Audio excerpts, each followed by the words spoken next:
After discussing taking 3 steps forward at the beginning of Shemona Esrei, we have a corresponding minog, which is to take 3 steps back at the end of Shemona Esrei. And that's based on the Gemara in Yuma.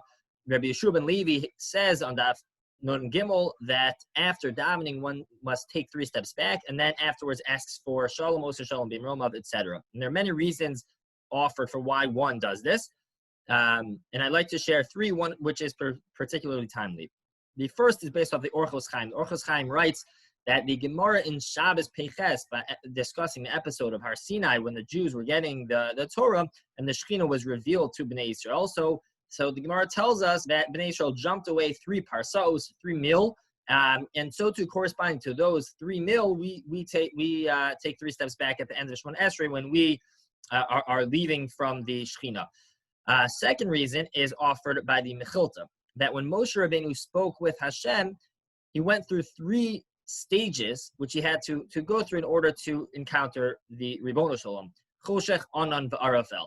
3 levels of darkness, hard to really understand exactly what these were, but 3 physical almost stages which he had to go through, types of darkness, etc. So too, corresponding to those, when we back away from the Shekhinah, we are remembering those 3 levels that Moshe Rabbeinu had to go through.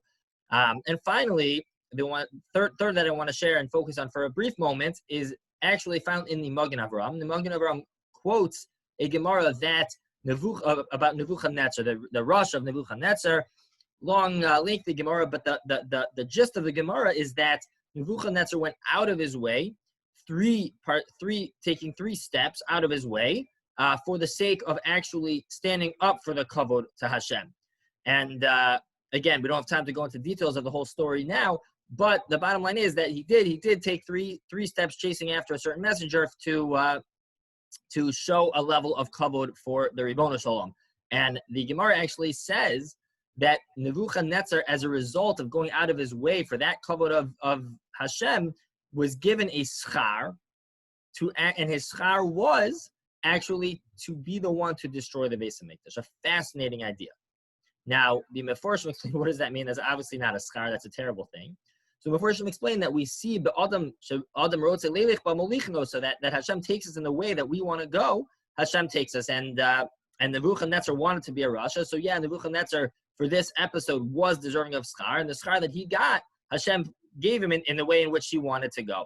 And so the Magen Avraham writes that corresponding to those 3 steps that Nebuchadnezzar took for the kavod Hashem, so too we take 3 steps back to go away from the Shekhinah with dignity, with kavod. Hopefully ours are better intention. And in fact, the Magen Avraham writes that that's why at this point in time we daven for the Sheibana Beis HaMikdash. Why now? So it's because of this idea that Nebuchadnezzar took 3 steps, and the schar of those 3 steps was actually the destruction of the Beis HaMikdash. So we take 3 steps back to show kavod to Hashem, and daven that should be a merit for the rebuilding of the Beis HaMikdash, which of course now is appropriate timing that we have hopefully an extra focus on for now. Have a fantastic day.